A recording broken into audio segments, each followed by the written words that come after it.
bringing Christ into your home.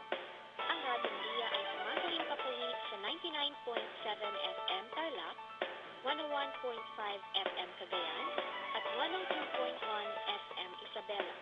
Ang Radyo Maria ay kasapi ng World Family of Radio Maria, Catholic Media Network, at kapisanan ng mga broadcasters sa Pilipinas. Welcome and be part of the Radio Maria family.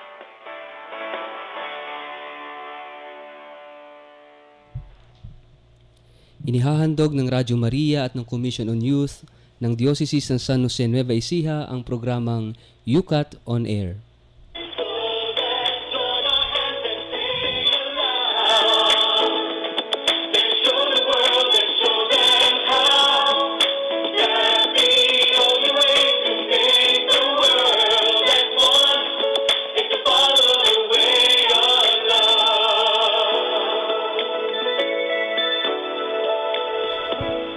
Maligayang pakikinig po sa inyong lahat. Ito po ang programang UCAT on Air na sumasayang papawid mula dito sa Commission on Social Communications ng Diocese ng San Jose Nueva Ecija. At inyo pong napakinggan live sa 99.7 FM Tarlac, 101.5 FM Cagayan at 102.1 FM Isabela. Tayo rin po ay napapanood via live streaming sa www.dioceseofsanjose.org. At syempre, yung tambayan ng mga kabataan sa Facebook. Ang ating Facebook account, ang UCAT Study Group at facebook.com. Ito po ang inyong Kuya Richard, ang inyong kayukat ngayong oras na ito at kasama pa rin natin. Kasama pa rin po si Kuya Jomar. At ito talagang Kuya Jomar, to, ano bang maidi-describe natin yung susunod? Oo, alam pinag-ugatan, no? Undescribable. Undescribable. Ano kasi, ayun nalagay siya talaga. Huwag mo na paliwanag. Hindi, sige siya na magpakilala. Sige na. Ayun po, syempre, ang lagi niyong kapiling, si Ate Neneng. Wow. Walang description? Alam niyo na yun? Ano yun? Indescribable. Si Ate Neneng. At may kasama pa tayong dalawa rito, Kuya Jomar at Ate Neneng. Siguro bagong-bago ba? Bago. Second time po. Second time. Diba? Second time. Second time na. Sige, pakilala ka, Kuya. Ako po si Kuya Alan ng Diocese of San Jose Nueva Ecija, isang kabataan sa parokya ng San Jose Manggagawa. Katedral. Yeah. At ito talagang bago talaga. At talagang hindi ko alam kung kailan ulit natin maanyayahan. Kasi napakapalad natin napakapalad natin. Sila ang mga agaw. Ay, hindi yata. Mga agaw ng obispo. Kasi taga Pasig ho ito yung susunod nating mapapakilalan. Siguro pakilala ka na, brother.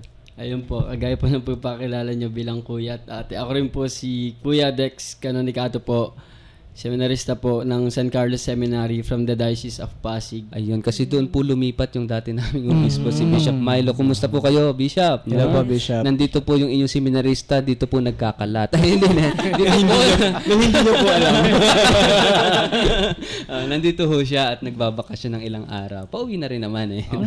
So maraming salamat, Kuya Dexter, Brother Dexter, kasi napaunlakan mo ang aming paanyaya na maging guest dito sa ating programang Pangkabataan, no? Ang UCAT on Air. At bago tayo magpatuloy ay magdadasal muna tayo at pangunahan po tayo ni Kuya Jomar sa ating pambungad na panalangin.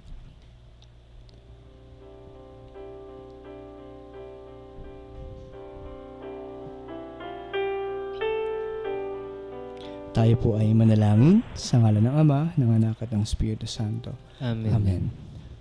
Mapagmahal naming Ama,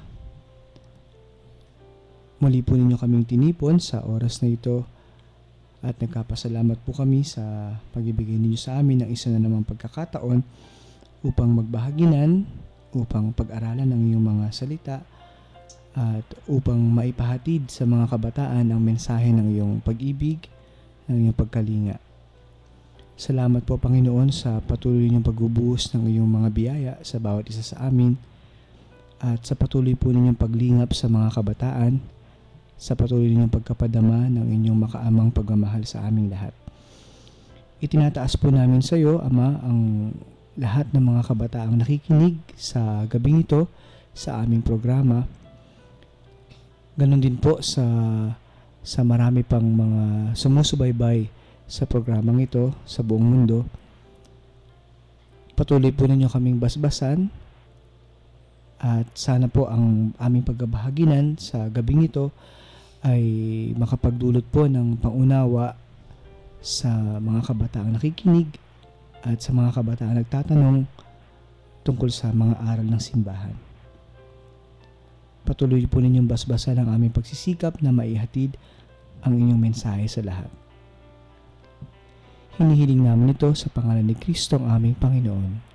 Amen. Amen. Sa ngalan ng Ama, ng Anak, at ng Espiritu Santo. Amen.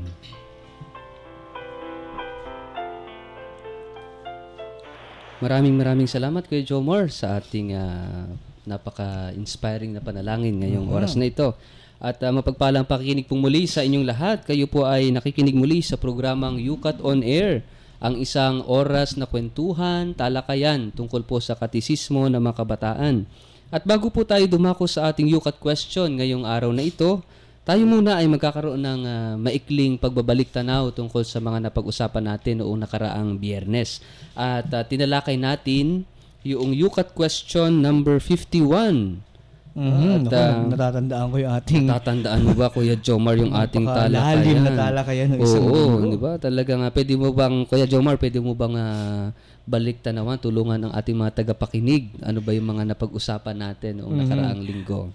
Actually, yung ating pong topic last week is tukol sa ito if God is all-knowing and all-powerful, why does He not prevent evil? Ito yung Evil in the world. katotohanan ng evil sa kasamaan. mundo. At natatandaan ko sa ating pinag-usapan last week, no, yung sagot kasi dito ng katisismo is God allows evil only so as to make something better result from it. No? Oo, From St. Thomas on Aquinas. the first place, nagre-react ako na natatandaan hindi ko, ako parang- masaya sa sagot. Parang hindi naman yata yan? to. Para ba tayong eksperimentong? Kailangan may mangyari muna, no? Para Oo. may ano. Oo. Pero yung napag-usapan natin last week is yung katotohanan na even evil itself is a mystery. No? Kung paanong sa ating relihiyon, sa ating pananampalataya ay maraming mga misteryo at isa ito. Isa ito yung katotohanan na mayroong evil. No? It's the absence of good absence of goodness sa mundo. Ito nga napag-usapan nga natin yung tungkol sa yung iba-ibang klase ng evil. There's physical evil and there's moral evil. At yung sinasabi rito kay Jomar that actually hindi nilikha ng Diyos ang kasamaan ng evil, no? Ang evil ay ito yung nanggaling because of our moral, ano yun? Yung moral evil, yung mga maling paggamit o misuse and abuse of freedom, no? Yes. Kasi nga sabi nga natin, if you want to abolish evil in the world, we must also abolish the entire humanity, no? Para mawala yung evil in the world. Kasi it's in the hearts of men, yung evil na yon. So talagang kaya ang layunin ni Jesus ay talagang to eradicate evil is really to transform the hearts of men. Ito yung kanyang misyon. Kaya nga yung paghahari ng Diyos ay ito yung pagtatagumpay laban sa kasamaan. At ito nga yung sinasabi natin na evil in the world ay ginamit din ng Diyos para mag-manifest lalo yung kanyang love. Yes. Yung tagumpay ng kanyang pag-ibig. So talagang sabi nga ng ating katisismo, evil has no last, wala yung last say sa kanya, even the first and the last say, no? At talagang nandun pa rin at nagtagumpay ang pag-ibig ng Diyos. At sinabi natin na yun nga, kaya babalikan natin yung sinabi ni St. Thomas Aquinas no, na God allows evil so as to make us better. Yes. No? Para makita natin yung kabutihan ng iba, yung kabutihan ng mundo natin. Kaya merong kabaligtaran nun. No? So para ma-identify natin Kasi siya. hindi siyang author ng evil eh. Because God cannot do that. Kasi He is good. He's ultimate good. How can He be good and at the same time evil. At the same time? No, hindi pwede. Parang illogical siya. Illogical siya. Mayroong inconsistency pagdating doon, no? Kung siya rin yung author ng evil. So, ang sinasabi natin katekismo, hindi ang Diyos ang pinagmumulan ng kasamaan, kundi purong kabutihan. Pero ang tanong kasi ng katekismo last time, bakit hindi niya hinahadlangan? Kung babalik rin natin, bakit hinahayaan niya? He allows. Hindi niya piniprevent, no? Yun nga, because even in evil realities in the world, pwede niya ma-transform into something good, something beautiful. At sabi nga dito, God made absolute good result from the worst evil. Yun. At yun po yung pinag-usapan natin last time. At maganda yung ating discussion ngayon, Kuya Jomar. Kasi it's very, very interesting kasi pumapasok na tayo doon sa discussion, doon sa topic sa ating Yukat na heaven and heavenly creatures. Kaya ang topic natin ngayon sa Yukat question number 52. Pero bago yan, siguro mas magandang basahin muna natin ang ating cellphone number na babasahin ni Ate Neng. No? Para sa ating mga tagapakinig, mag-text po kayo. Pakisave na po yung ating UCAT number, cellphone number, para po sana makaisa kayo sa ating mga talakayan tungkol po sa katisismo para maging interactive at malay nyo, may mga question kayo na nalalabuan at susubukan nating sagutin. Mamaya sa ikalawang bahagi ng ating programa, sasagutin natin at babasahin ang inyong mga mensahe. So, Ate Neng, pakibasa. Ayan, para sa mga gustong magtanong, mag-text lamang po sa mga number na ito. 0949-159-2309. Ulitin ko po, 0949-159-2309. Ayan. Thank you very much, Ate Neng. At siguro, pwede na nating basahin yung ating UCAT question for this evening. At babasahin ni Kuya Dexter, ni Brother Dexter, ang ating UCAT question number 52. For our UCAT question number 52, what is heaven? Uy, ang ganda nun, Kuya. Ano ba sa Tagalog nun yung tanong natin, Kuya Alan? Langit. Langit. Ano ba ang langit? Ano ang langit? What is heaven? Ang tanong, Hirap naman. langit. Natawa ako sa reaction kasi ni Kuya Alan. Langit. Langit. Oo. Di ba marami ngayong langit? Pag usaping langit, ang daming definition. Yes, ngayon. ang dami natin konsepto ng langit. Pare, heaven. Ito, heaven, pare. Ang tama. Pag-usapan natin, ano ba talaga itong Ano ba talaga? langit ayon sa katisismo natin. Yes, hindi yung iba-ibang langit na naiisip natin. Yan. Naku, timing ito sa mga kabataang nakikinig sa atin ngayon. Ano? Kasi lalo na yung konseptong langit. Oo. Akala kasi natin yung langit na kapag high na high ka sa feel drugs, good. you feel Yan. good, it's heaven, no? Hindi yon. Kasi meron talagang tunay na heaven. Yes. Tunay na langit. At yun yung ating pag-uusapan ngayon. Na ito yung bahagi ito ng usapin Kuya Jomar at mga kapatid ng about for last things. Yung mga huling mangyayari sa buhay natin. At ito yung pang matagalan, pang magpakailanman. Merong may sagot dito ang UCAT. At siguro, Kuya Alan, pwede mo bang pakibasa yung paliwanag ng katisismo tungkol dito sa tanong na ito na what is heaven? Ayan, pakibasa mo, Kuya Alan.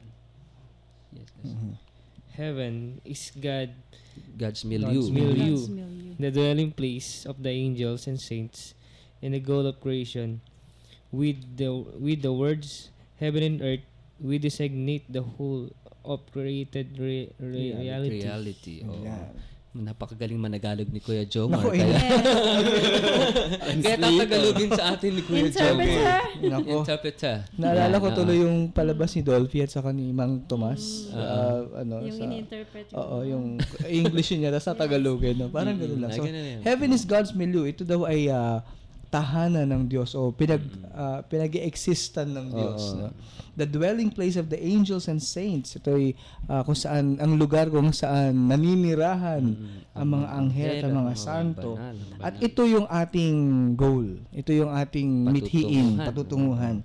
With the words heaven and earth, we designate the whole of created reality. So, inilulugar natin yung kabuuan ng creation na merong langit, merong lupa. Ang tinutukoy, pag sinabing langit at lupa, ito yung kabuuan ng sangnilikha. Yes. Ito na yung Langit at the totality of creation. Of course, pagdating sa siyensya, ito'y medyo questionable pa rin. Kasi una, dapat tingnan natin, pagsasabihin ng mga especially yung sa larangan ng astronomy, no?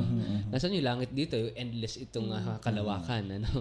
Itong so ang pwede natin pag-usapan siguro yung lupa, yung earth. Pero pag sinabing langit at ituturo mo nandun sa kalawakan, wala kang maano kasi it's an endless space, no? Yes. Kaya pag sinabi nating langit at lupa or heaven and earth, ito tumutukoy sa lahat ng sangnilikha, sa buong sangnilikha, no? Yung maaring nabubuhay doon sa kataas-taasan at sa kailaliman, yan ang tinutukoy ng ating katisismo. So, yung heaven pala ay lugar ng Diyos. Ito sinasabi. O kalalagayan, no? Milieu, kalalagayan ng Diyos, no? At panahanan, dwelling place, tirahan ng mga anghel at mga banal. At ito yung ating layunin, ito yung ating pinapangarap, ito yung ating mithiin, ano? mithiin natin. Oo, ng lahat actually ng sangnilikha eh. Imagine, kung sinabi rito, goal of creation. Hindi lang tayo Hindi yun. lang tao, hindi lang sangnilikha, no? Ibig sabihin, paano mapupunta sa langit? May mga puno din ba doon? May mga hayop din ba doon? May mga aso ba? Yung alaga No, kong aso. May dog Mapupunta heaven, kaya no? siya doon? May dog heaven ba? Meron ba? Hindi ko, ano masasabi mo, Kuya Dexter? Ako hindi ko pa nakita yun. Meron bang aso sa langit? Alam natin may manok. Correct. Yung sana nasa Manok ni San Pedro. alam ko, may manok. Hindi, may aso din eh. Si San San Roque eh. Roque. Oo nga. Meron May nga. aso ni San Roque. May dragon din. Sino? St. George and the Dragon. Ay, actually, may baboy din. Di ba merong santong may baboy? Si Saint, ano to, yung monk. Anyway, maalala ko mamaya. Sino pa bang asong may hayop? Santong may Francis. Ay, Saint oo. Francis. Saint Francis. Oh, lahat Ay, yun. lahat na. Kaya nga, posible. Posible na. Si San Antonio nga, may isda. Di ba? Antonio de Padua. Si San Oo nga, Rafa, no? si Tobit, di ba? Meron din Oo, siya may isda. isda rin. Oo nga, meron nga pala Mga hayop hayop. sa langit. Ang lalim, ha? Oo. Ngayon lang natin na-realize, no? Oo, ngayon lang na-realize. At hindi lang sa... oo nga, no? Actually, ang ganda nung pagkakapaliwanag pa ng UCAT dito. Siguro mas Oo, maiintindihan mas natin maganda. yung totoong meaning Oo. ng heaven. Oo, siguro Kuya Dexter, pakibasa mo pa yung paliwanag ng Youth Catechism. Opo. According also to the UCAT, heaven is not a place in the universe. It is a condition in the next life. Heaven is where God's will is done without any resistance. Okay, doon muna tayo. Medyo malalim na agad eh. Gandang paliwanag Oo, nito. kasi Three sentences heaven pa lang. is not a place in the universe. Hindi, Ay, kaya nga pala, hindi masasagot ito ng science. tsaka, Kasi, kinontra niya yung kanta. ano yun? Heaven is a place on earth. May kanta na agad. Kinontra niya, Hindi diba? ina-affirm nga niya kasi sabi, hindi siya. heaven is not a place in the universe. universe. Kasi ang sagot, heaven Heaven is a place on earth. Ah, okay. Oh, So, it's a condition. Oo, Actually, in-affirm. Confirm. It is a Sakit sa condition ulo in the at next kinay- Oo nga, life. sakit sa ulo naman. So, hindi pala ito lugar sa kalawakan. It's not a place, no? Mahalagang ano natin i-establish muna natin yung ating pangunawa. Ano ba talaga yung langit? At sabi rito sa ating katekismo, hindi siya isang lugar na yung may space and time, no, na ganun. And then sabi rito, it is a condition in the next life. Pag sinabi natin condition, is a state of life, no? Isang estado ng pamumuhay. Condition eh. Hindi siya lugar actually. Ang hirap intindihin, ano? Hindi siya lugar kundi isang kondisyon. It's a state of It's being. a state of being. It's a state of life.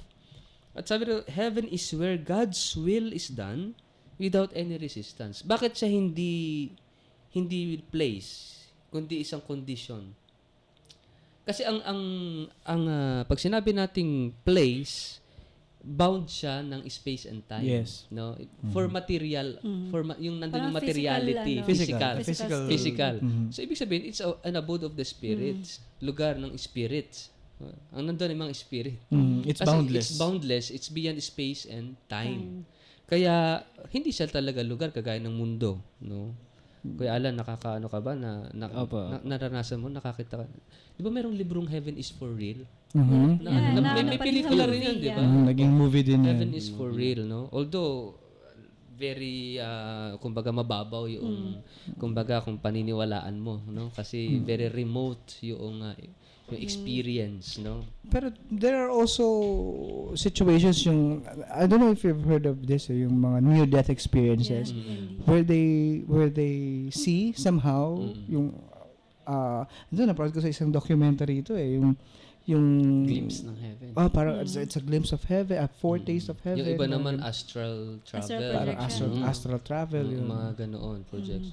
Yun nga, actually yung Heaven is for Real is one of the best example of that, no? Na kung saan may mga hindi maipaliwanag na na mga bakit nalaman niya yung ganoon, very young, no? Tapos nalaman niya yung picture ng father niya nung binata pa, nakita niya doon sa heaven, yung mga ganoon. Ang dami mga ganoon na we do not know unless Of course. Which is our intention, di ba? Oo. Yan ang gusto At ang natin. ano nga natin dito is only to assume and but itong pananampalataya natin kasi is not a creation of the mind eh. It is revealed. No? Yung faith natin is revealed. So itong mga pinag-usapan natin dito, although buhay pa tayo, we have this knowledge of what is heaven because of the revealed faith. Kasi ipinahayag sa atin ni Hesus Kristo na hindi ito gawa-gawa ng utak ng isipan natin, no? Kwento-kwento. No? At kaya nga, ang ating definition hanggang dun muna. Mhm. Kaya nga may faith eh. Because yun lang yung hanggang doon lang yung kaya nating maunawaan Oo. sa ngayon. Ang layunin ng pananampalataya, makarating tayo doon. Sa Our Father po, di ba? Yes, oo, sa Our Father. Anong part sa Our Father yon? Mapasa amin ang kaharian mo. Sundin dito sa lupa, Para sa langit. There's heaven. Lalong-lalo pag nagmimisa ako sa patay, ito lagi yung ginaano di ba? Sabi ni Jesus huwag kayong mabalisa, manalig kayo sa Diyos, manalig kayo sa akin sapagkat sa bahay ng aking Ama ay maraming silid. At kung hindi sana gayon, sinabi ko na sana sa inyo. Di ba? Kasi galing sa doon He is giving us an assurance that there is heaven. At ikinonsider niya, inihalimbawa niya yung heaven as sa isang bahay na marami. bahay, tahanan ng Ama. No? At sabi nga, paroroon ako para ipaghanda kayo ng matitirahan. Pag naipaghanda na kayo, babalik ako para sundin kayo at isama kayo sa aking kinaroroonan.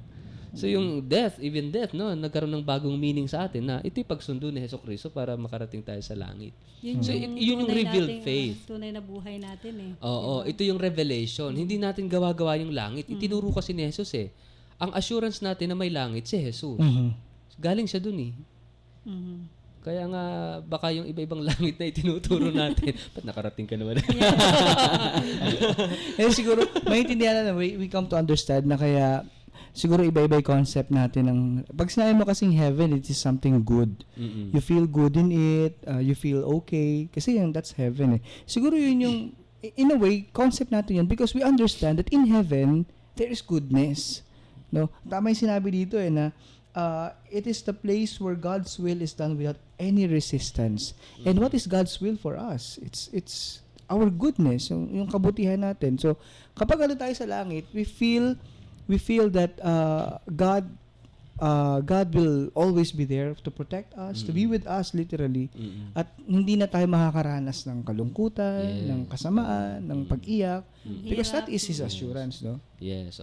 Siguro maganda ituloy natin din yung pagbasa doon sa sagot. Pabasahin ni Kuya Alan yung continuation ng explanation ng Yukat. Heaven happens when life is present in its greatest intensity and blessedness, a kind of life that we do not find on earth. With God's help, we arrive someday in heaven. Then, waiting for us will be what no eyes has seen, nor head, No ear. nor ear, nor heard, nor the heart of man conceived.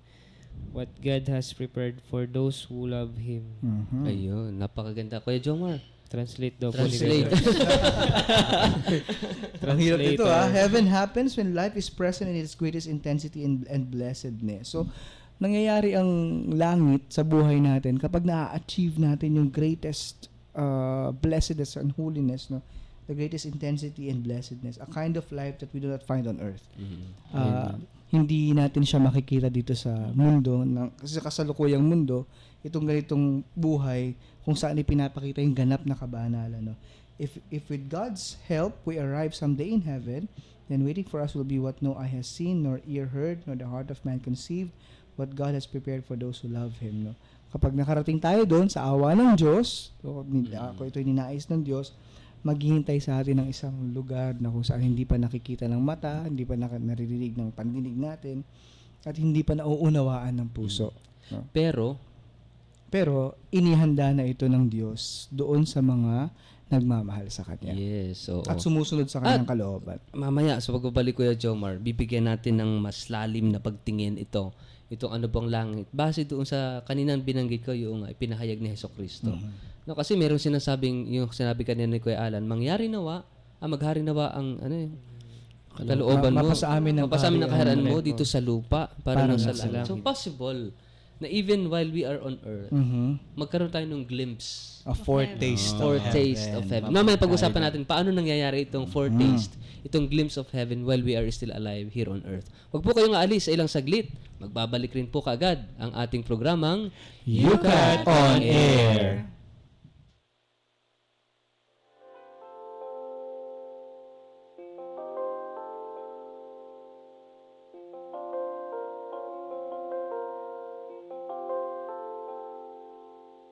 Too many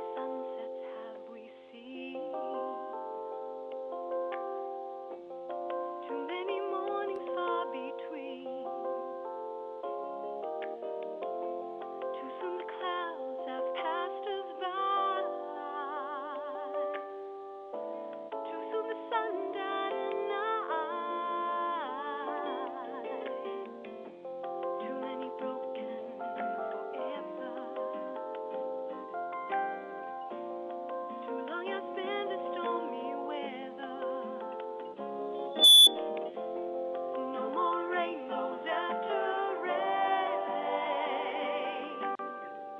and no more healing from the pain. Yet all shall be well, all shall be well, you see, all shall soon be well. All things, all men, all the world shall be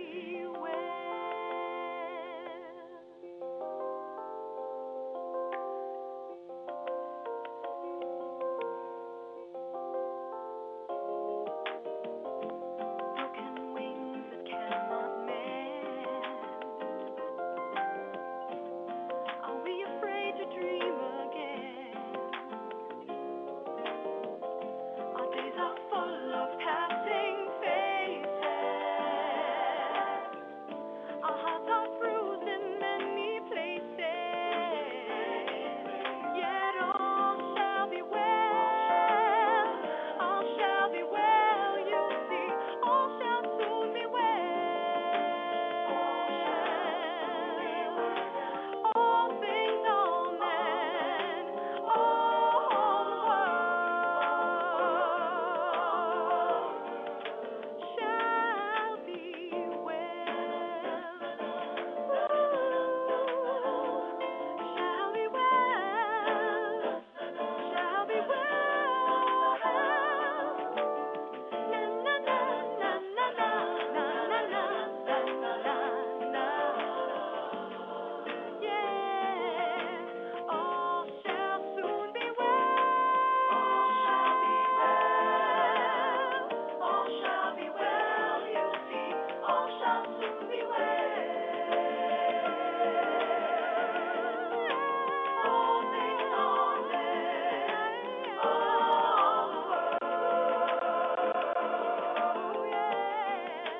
shall be well. I know you'll see all the pain and sadness, all things, all men, all the world shall be well. Shall be well. It's not the end, you'll dream again. I know you'll see. Believe in me.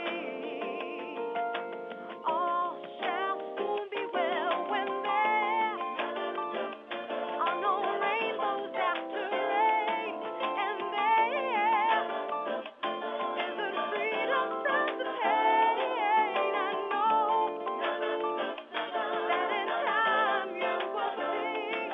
Believe in me. All shall soon be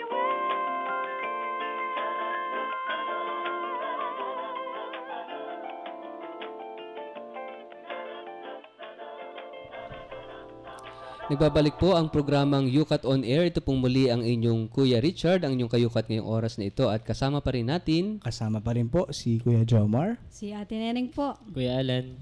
Kuya Dex. ayan, kanina po pinag-usapan po natin yung Yukat question number 52 na sinasagot ang tanong na what is heaven?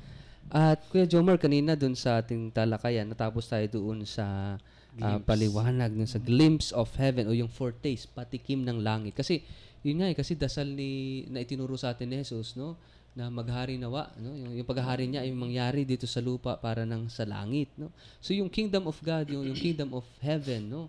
Ay pwede palang maranasan, kumbaga ay ma-experience natin dito habang tayo nabubuhay pa, na hindi pala ito nag-uumpisa after death. Kasi akala kasi natin yung langit ay nagaganap after Pagkatapos death. ng... Opo. Pero base sa ating pananampalataya, ang heaven ay nag-uumpisa when we receive the sacrament of baptism. Mhm. Yan yung eternal life. Doon nag-uumpisa yung eternal life. Nung tanggapin natin ang binyag. Binyag. So from the moment na nabinyagan tayo, naging inheritors. Of Naging heaven. heirs na tayo, tagapagmana na tayo ng langit. No? Ito yung isa sa binibigyan natin ng emphasis kapag tayo binibinyag. So, ibig sabihin, at that very moment, nag-uumpisa na yung buhay na walang hanggan. No? Kaya lang, paano? Ano ibig sabihin nito? Kasi kung titingnan natin yung kanilang kinote ko yung sa patay, yung binabasa lagi pag may mga patay. No? Yung, huwag kayong mabalisa. Manalig kayo sa Diyos at manalig kayo sa akin. Doon pa lang sa hamon ni Jesus na huwag kayong mabalisa. Kasi alam natin sa mundong ito, ang dami mga bagay na Ikakabalisa mo. kinakabalisa natin. At nakikita, sabi ni Jesus na itong mga pagkabalisa natin is because of our lack of faith. Mhm. No? Kaya ang sabi niya, manalig kayo sa Diyos, manalig kayo sa akin. So ini-establish ni Jesus dito yung pananampalataya natin sa Kanya. Tsaka siya bumanat na sabi niya, sa bahay ng aking ama, no, yun, ang aking ama, ibig sabihin siya yung anak, maraming silid. Kung hindi sana gayon, sabi niya, di sinabi ko na sana sa inyo. So, binibigyan tayo agad ng assurance that there is really heaven. At yung langit na yon ay tinawag na Jesus na bahay ng ama. Kaya nga nung mamatay si Pope John Paul, yung before, mayroon siya sinulat na, let me go to the Father's house. No? Kaya yung kamatayan, parang ito'y pag-uwi natin sa bahay ng Diyos, bahay ng Ama. So yung langit pala is like a home. It's a home of the Father. Na tayong lahat mga anak na umuwi na sa tahanan natin. Napaganda ng imagery, no? Na ang langit ay isang tahanan ng Ama. At sabi niya, marami daw silid doon. At paruroon siya, ito yung tinutukoy niya yun sa ascension, no? After his death and resurrection. Na pagbalik niya doon, ipaghahanda tayo ng matitirhan. So, lahat ng bininyagan kay Kristo, mayroon nang nakahandang silid doon sa langit. At babalik si Jesus pagdating ng araw. Ito yung tinatawag nating parousia, the second coming.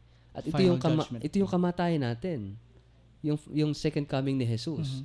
At yung kamatayan natin ay ito yung pagbabalik ni Jesus sa atin para isama tayo sa bahay ng Ama. Very beautiful.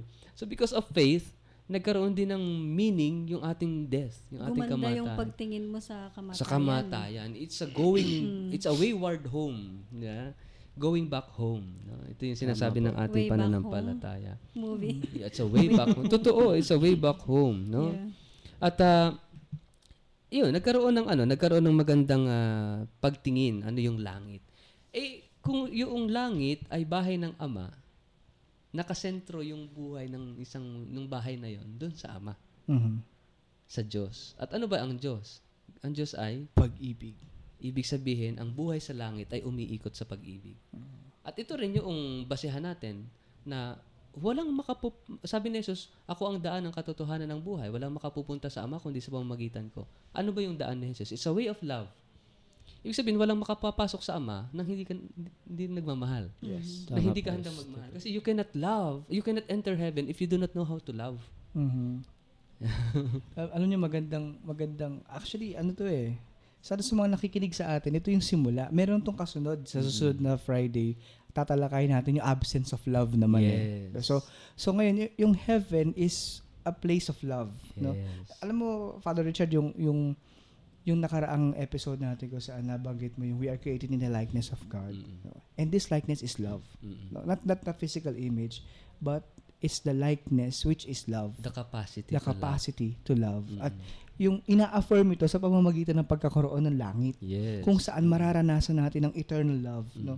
Kung saan may papadama sa atin ng Diyos ang eternal love without boundaries, boundless. So in that sense, pwedeng maranasan natin yung langit Sa dito sa lupa. Ayun na po, opo. Tama po kayo. Yan po yung sinasabi na nararamdaman din talaga natin yung langit dito sa lupa. Akala natin, nakikita lang natin, nagkakaroon na tayo ng mga ideas, mga views kung ano yung langit. Pero totoo lang, nararamdaman din talaga natin yung langit dito sa lupa. Tapos babalik tayo dun sa pag-ibig ng Ama. Kasi kapag nakagawa ka nga naman ng pag-ibig dito sa lupa, sabi nga rin dito po sa yuka, parang in its greatest blessedness po iyon, no? Nandoon yung pakiramdam mo na may matinding kaligayahan sa puso mo kasi nga nagmahal ka, tapos gumawa ka ng pag-ibig dito sa lupa, no?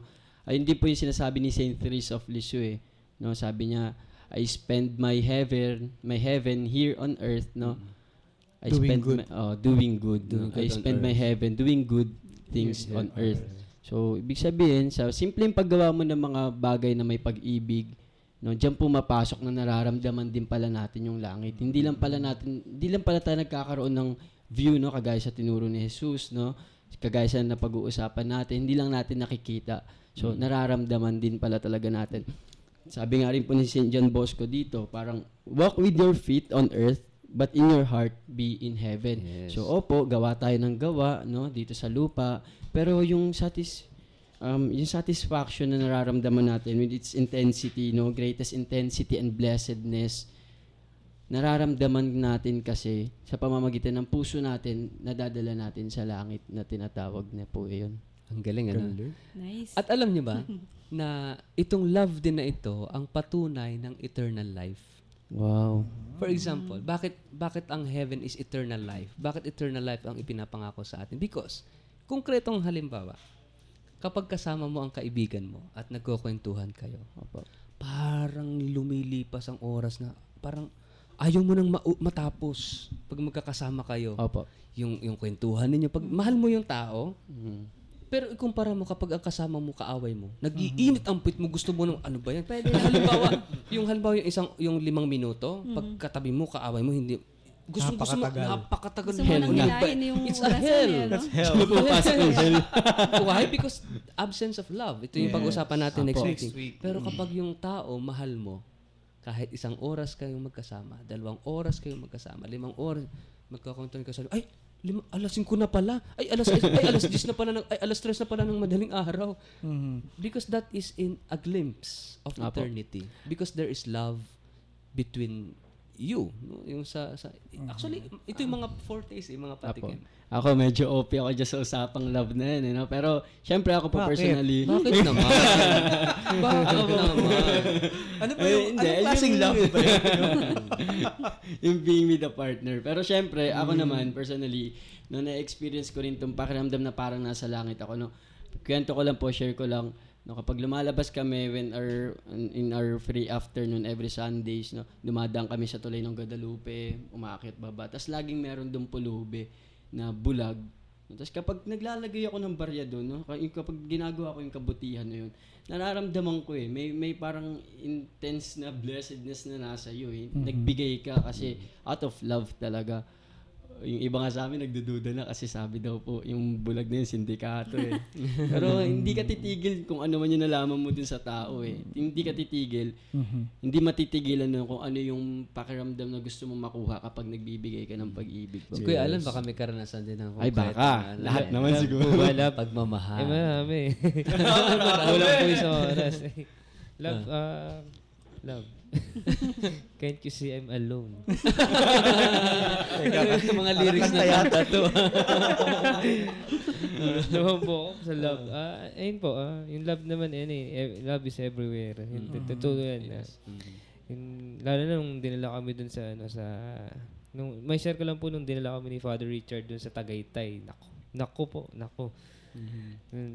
Sa Open City. Open Sa City. Open City, oo. Dun talaga, sa Open City po, dun makikita mo dun yung love na, may motto sila yung mga popular tungkol sa love. Be the first one to love. Be the first one to love. Sa love, para sa akin, natutunan ko dun yung dapat pagdating sa pag-ibig, ikaw lagi yung mauuna. Napakahalaga nun na ikaw yung unang magmamahal. Kahit baka away mo siya, una mo siyang mahalin, gano'n. Imagine sa langit, gano'n ang buhay. No? Unahang magmahal. Magmahal. Mamahalin muna kita. Oo, kaya doon talagang bigayan.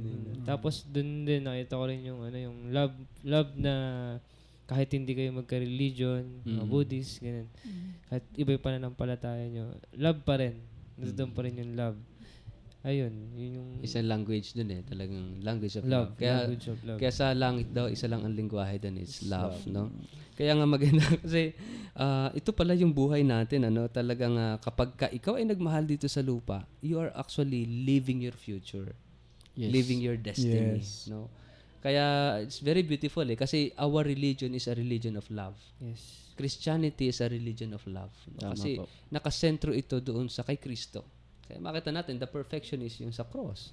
No, kaya actually we see heaven doon sa ginawa ni Hesus Kristo na yun. Kaya whenever we see the face of the poor, we help, no, with much love, that is heaven eh. Ina-anticipate na natin yung buhay sa kabila. Sa mag-asawa, actually in sacraments, no? Yes. Yung sacraments halimbawa of marriage, yung sa kasal. Actually anticipation niya ng langit, Heaven. yung pagmamahalan ng mag-asawa, no? Yung sa pagpapari, it's actually an anticipation of heaven. Yung pagbibigay ng sarili ng isang pari sa paglilingkod. Yung halimbawa, anointing of the sick. It's God loving the sick. No? Ikaw yung, everything. Yung sa parang, yung bang tayo parang mga mumunting isda na naglalangoy sa isang napakalaking karagatan. Ito yung language ito ni St. Augustine eh. Na naghahanap tayo ng love, pero we are already into it. Yes. We are Deeply immersed into love. Yes, yung buhay natin sa mundong ito. Kaya yung sinasabing kingdom of God is already here, but not yet. Yes. Kasi hindi pa natin fully na-realize na patikim comprehend na pa lang isa po. sa buhay. Opo, Already patikim. here, yung kingdom of God, yung kingdom of love is already here. Anong mai... Actually, maganda yung sinabi mo kayo na Father na that heaven begins in baptism. Parang yun yung medyo nakastrike sa akin sa sharing natin na to na sana nakikita natin yun na we are already given this, although alam ko sa katekismo sinasabi sa atin yan that we become inheritors of the kingdom because by virtue of our baptism. Pero hindi isang malaking hamon sa atin yung isa buhay ito, no, yung iparamdam sa iba na teka, tagapagmana ako ng langit eh. Dapat maramdaman mo yun sa akin. Dapat kung ang understanding ko sa langit ay lugar ng pag-ibig at tagapagmana ako ng lugar na ito, it should reflect sa pamumuhay ko, sa pakikitungo ko sa kapwa ko. Kasi once na nagmahal ka, katulad sinabi ni Brother Dex, no, once na nagmahal ka, it's a great fulfillment eh. Yung makakaramdam ka ng intensity of blessedness sa pagbibigay mo ng pagbabahagi mo ng pag-ibig na ito. Kaya nga sa pamagitan ng binyag, tayo nagiging citizens of heaven. Dual citizens tayo, no? Citizens of earth, Filipino citizen, and as well as citizens of heaven, ano?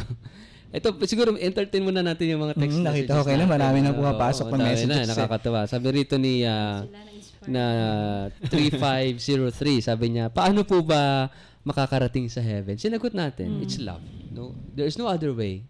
There is no other way. But Christ's way. Christ's way, and that Yes, is it's the way of love. It's the way of love. Kaya nga ang sa ating yukat, 'di ba, yung ating team song, Way of love. Way of love. Kantahin mo atin eh.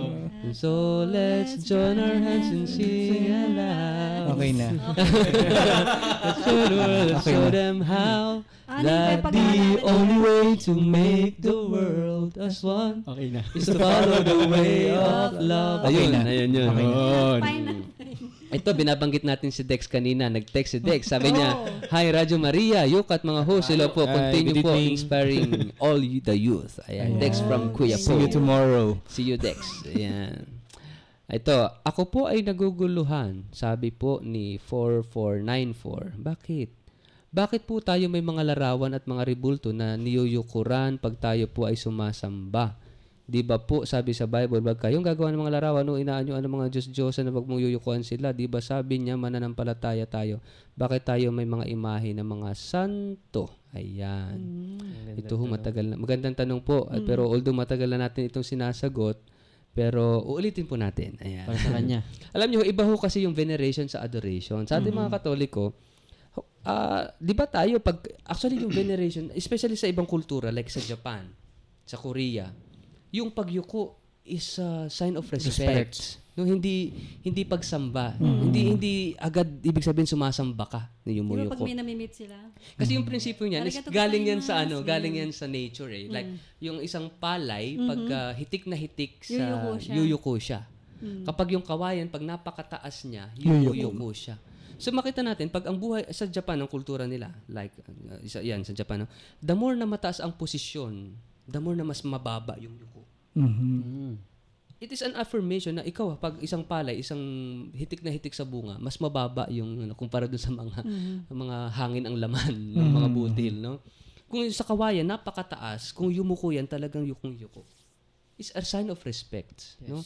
Pero sa atin yung pagyuko natin sa mga imahe, that is also a sign of respect kasi hindi naman natin sinasamba yung mga larawan, kundi iginagalang yung inilalarawan. Kaya nga larawan kasi may inilalarawan. Hindi sinasamba yung kahoy lang yan picture lang yan Bato lang yan These are symbols, no, signs Nasa na mayroong inilalarawan. Nasa pamamagitan nila, may maaalala ka. Parang may picture ka ng namatay mong Nanay. namatay mong halimbawang nanay, tatay, kaibigan. Way siya para... Kapag nakita mo yung picture, minsan nga naiiyak ka kapag naalala mo. Iniiyakan mo ba yung picture? Sinamba mo ba yun? Sinamba mo ba? Minsan umaano ka, di ba? Pinupunasan mo ganyan. Pero hindi mo sinasamba. Kasi merong reality, merong tao, merong totoong tao sa kabila ng larawan na inaalala yun. ka dun May inaalala. So, ganun din po yung ginagawa natin. Bakit sinasaluduhan ng mga sundalo ang monumento ni Rizal? Monumento ni Rizal. Kasi Nire-respeto. Pinararangalan. Ganun din nila sinasamba si Rizal. Ganun din po yung mga religion. Ganoon din po yung ating mga santo. Kasi sa mga bayani ng pananampalataya. Kasi yung buhay nila, meron silang pinatutunayan na na totoo yung pananampalataya nila sa Diyos, na kaya nilang ibigay yung buhay nila para sa Diyos. At isinabuhay nila yung topic natin ngayon ng pag-ibig. Kasi yun naman yung buhay ng mga santo Sila talagang yung pagsunod sa Diyos, kaya ba nating mamatay para sa Diyos? You know? Pag nagawa natin ito, yung mga pastor natin, yung mga ako isang pari, no, itihamo din sa akin. Na yung ibigay ko yung buhay ko sa Diyos, no? Yung kahit mamatay ako para sa Diyos, no? Ito yung hamon Pero hindi ko iisipin na darating ang araw pararangalan ako. Hindi yun Kundi yung sincere na relasyon ko sa Diyos na kung dalhin man ako nito sa kamatayan, okay lang. Kasi ang mahalaga yung ako at Diyos, yung ugnayan ko sa Diyos, yung personal ugnayan sa Diyos, no? Kaya sana po wag ma-misinterpret na sumasamba lagi kasi paulit-ulit itong tanong no? Kahit naman ulit-ulit din nating ipaliwanag, hindi naman matanggap. Kasi iba ho kapag talagang naniniwala ka na itong mga santong ito, kahit si Mama Mary. Ginagamit mo yung eyes of faith. Opo. At lalo na si Mama Mary. Si Mama Mary talagang sumunod sa kalooban ng Diyos. Ito may natext po dito. Sabi si 3503, sabi niya, napanood niyo na po ba yung Heaven is for Real? Ano pong masasabi niyo doon? Opo, at nabasa ko yung libro personally. At masasabi ko, so iiwanan natin siya doon. Kasi karanasan niya nung bata ni, ano bang pangalan niya doon? I forgot. No? Basta, yung bata, inaalala ko, di ko maalala. Anyway, ayun, basta iwanan natin. Karanasan niya yun It's a personal revelation. Hindi siya public revelation. Kasi ang ating paniniwala tungkol sa langit ay hindi nanggagaling sa personal interpretation or private revelation. Kundi merong public revelation na ginawa ni Jesus at wala nang makauulit nun. Kung ano yung pinahayag ni Jesus, sapat na yon. Hindi na kailangan ng mga private revelations. Siguro makakatulong yon. Pero hindi siya ina-affirm. Hindi lang yan yung basihan ng dapat paniwalaan mo kasi sabi ni Borpo. Borpo ba yun yung ganun? No, kundi si Jesus mismo. Nasa Bible yan at ipinaliwanag ni Jesus yan. Okay? Ito po, Sky 4494 ulit. May tanong po ako, di ba sabi sa Bible magkakaroon kayo ng iisang pastor? Bakit po ang dami nating mga pare? Ano po ba talaga ang dapat i-produce? Pastor ba o pare? Actually, it's a play of words Pastor is pastol. Pastol ng tupa, no? At ganoon din, yung priest is later development, pero ang ano bang tinutukoy dito? Sabi ni sa prophet Isaiah or Jeremiah, sabi, I'll give you shepherds after my own heart, no? At si Jesus yung tinutukoy na good shepherd dito. Pero si Jesus hindi nung umakyat sa langit, bago umakyat sa langit, pumili, 'di ba? Meron siyang 12 na apostles. At itong 12 apostles hindi lang sila, meron pang 72 disciples, no? Pumili siya ng mga pastol, mga then later on sa history ng simbahan, itong mga bishop, itong mga apostol na ito tinawag na episkopos, overseer, tagabantay ng mga communities. Yung episkopos, episkopoi, yan ay Greek word for bishops. Mhm. No, and then later on, kasi nga dumadami ng mga Kristiyano, ang mga followers ni Kristo, kinailangan na mag-ordain ng mga tinatawag na presbyters. At itong presbyters, nasa Bible yan. Yung presbyters, sila yung mga pare. Yung presbyteros is a Greek word for priest, pare. No? So, hindi ko alam kung anong problema dito sa pastor and priest, no? Pero it's biblical po. Yung priest, bishops, these are biblical terms. Episkopo sa original Greek Bible at saka presbyteroi or presbyteros or mga priests. No? Ito ho. Meron pa rito, sabi ni, dami na nakakatuwa, Dami no? nagte-text, 4771. Minsan si Lord parang salamin. Uy, forwarded text. Maganda itong i-forward. Ngumiti ka, ngingiti din siya. Umiyak ka, iyak din siya. Pero isa lang di niya kayang gawin. Ang talikuran ka sa panahon na tinalikuran mo siya. Big fact. Bakit po kaya, no? Dex. Si Dex pa rin pala yun. Si Dex ba yun? Thank you, Kuya Dex. Ayan, meron pang mga ano. Maraming salamat po, no? So, salamat po sa lahat nating mga texters. Sana po ay nasagot namin kahit pa paano yung mga katanungan. At sana po ay nabigyan namin ng justice yung inyong mga hinihiling na maliwanagan. Ano ho. At wag po kayong alis, siguro sa mamaya pagbibigyan natin ng paglalagom itong ating talakayan ngayong oras nito. Wag po kayong alis. Sa ilang saglit, magbabalik rin kaagad ang ating programang Yukat on Air.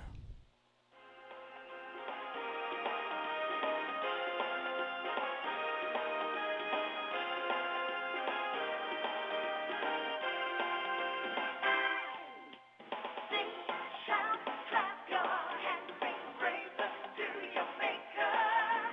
Make a joyful noise unto the Lord.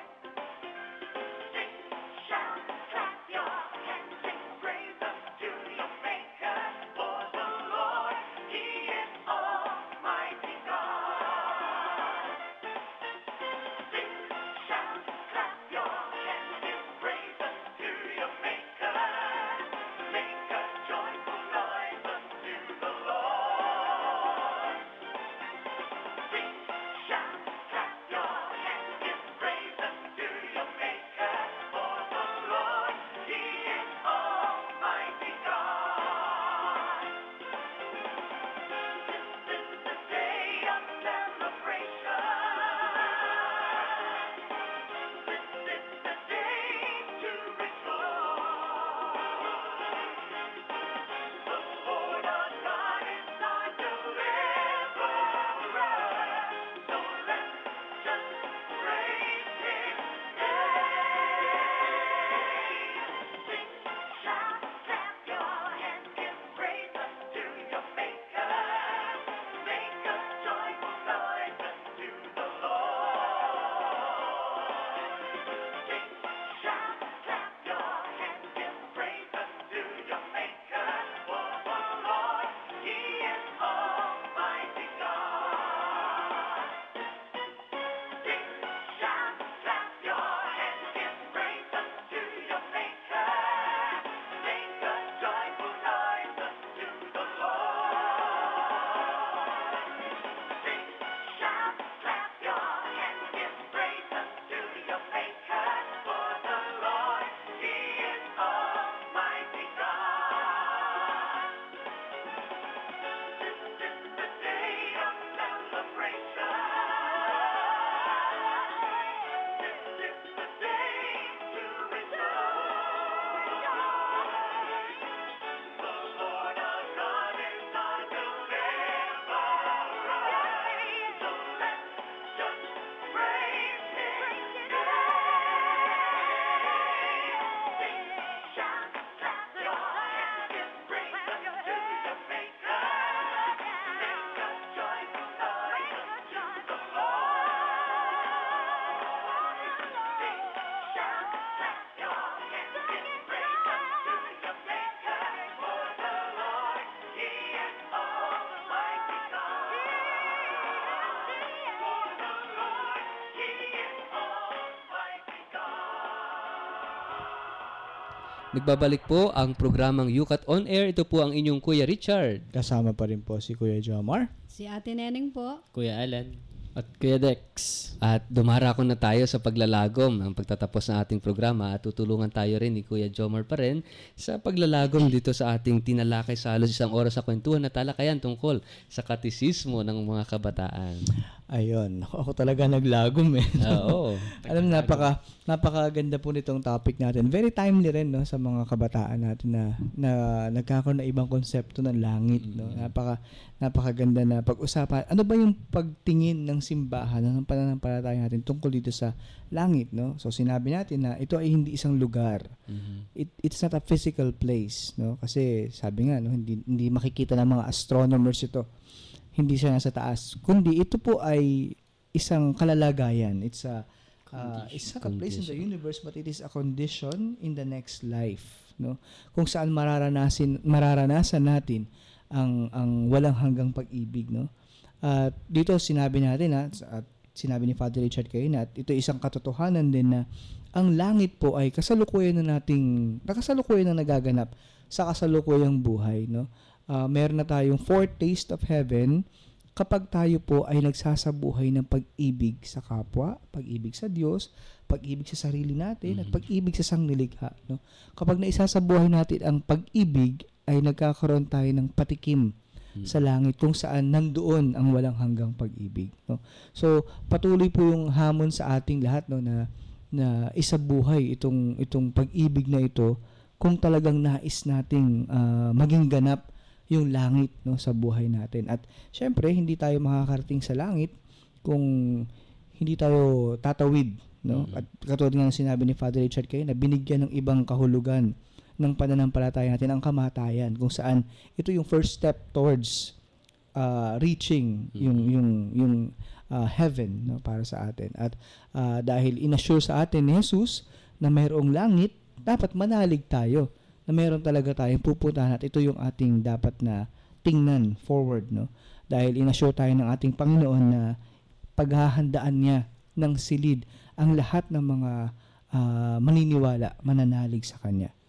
Amen. Thank you, Jomar. Kuya Jomar, clap. Wow. Galing. clap. Napakagaling. Napakasaya ng episode na ito. At siguro dako tayo sa mga greetings, sa mga gusto nating batiin ngayong oras na ito. Si Ate Neng, baka gustong batiin. Dahil wala si Kuya Manny, ako babati kay Ate Lynn, sa mga youth natin na sa diocese, yan, sa mga nakikinig. Siyempre, babatiin ko rin ng happy birthday po yung pinakamamahal po namin na director. Belated happy birthday, Father Richard. At talaga! Birthday sa'yo. Ayan po. Tsaka po, meeting po bukas ng Diocesan Youth Coordinating DYCC. Yes. So, see you po sa lahat ng mga coordinators, mga youth. Ayan, thank you Ate Neng. Si Kuya Alan. Binabati ko lang po yung mga fans ko. Mga fans. Hindi po yung mga kabataan sa Diocese of San Jose. Binabati po. Tsaka po, inihiling ko po yung ating mga prayers para po sa ating delegation sa NCYM. National. Ay, kami yun. Tayo yun ba? Sa lahat ng mga nakikinig. Salamat. Ipag-pray po natin. Sa lahat ng mga lalo na yung mga pasalubong nila pabalik. Ipag-pray natin yung mga pasalubong. Pasalubong po nila na katekisismo. May share nila dito sa Okay, buti Yukat. na lang. Yun lang po. naman pala. Thank you, Kuya Alan. Sige, si Kuya Dex. Yay. Ayun, bihira Batiin ng po bishop ako mo. Kaya abusuhin ko to. Binabati ko, no, yung mga naging kapatid tsaka naging katropa ko dito sa Nueva Ecija, no. Gimba tsaka Kuya Popo. Sino ba sila? Hindi natin isa-isa yan. Marami.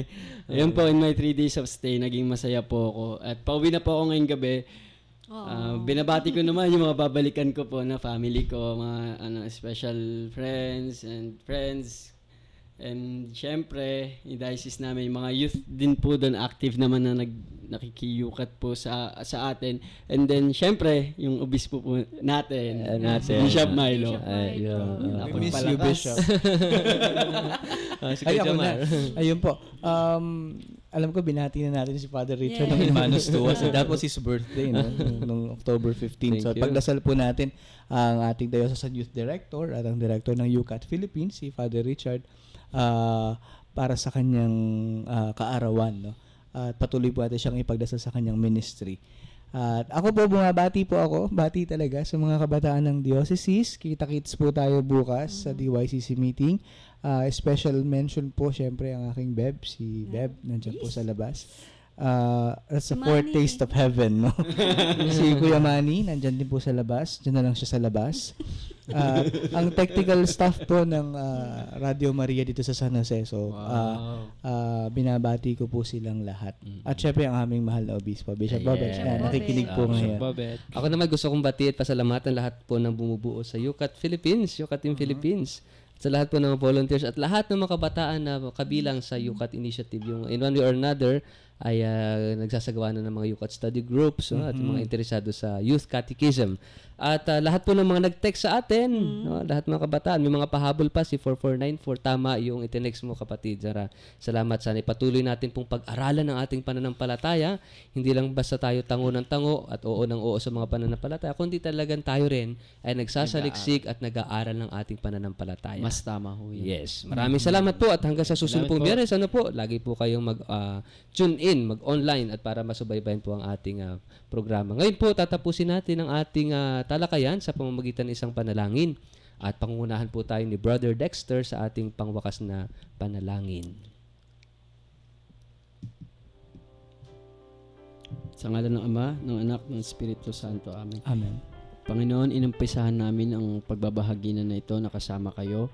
Sinagawa namin ito, nakapiling pa rin kayo at tinapos namin ngayon, tinatapos namin na nandito pa rin ang inyong presensya na nasa amin. Panginoon, ano man po ang mga natutunan namin, opo, may mga narinig kami, pero ang mahalaga ho, na yung narinig namin ay isabuhay rin ho namin sa mga personal ho namin mga ginagawa.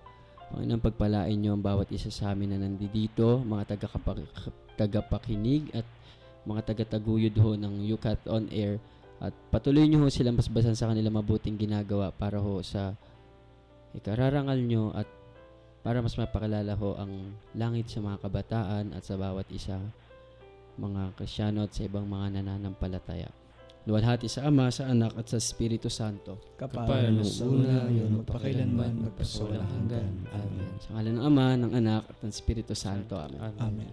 So maraming salamat po muli sa inyong lahat, sa ating mga tagapakinig. Salamat sa ating mga guests na naging bahagi ng ating talakayan. At muli po, ito po ang inyong Kuya Richard, ang inyong nakasama sa halos 1 oras na kwentuhan at talakayan sa katisismo ng mga kabataan.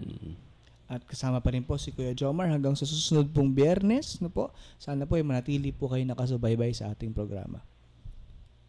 Ayun po, maraming salamat po sa pakikinig. At sa muli po, si Ate Neneng po ito. Maraming salamat din po sa pakikinig sa amin sa mapagpalang araw po sa ating lahat. Kaya Dexter po ulit, maraming salamat po at sana makaulit. Ayan. At hanggang sa susunod pong Biyernes, magkayukatan pong muli tayo.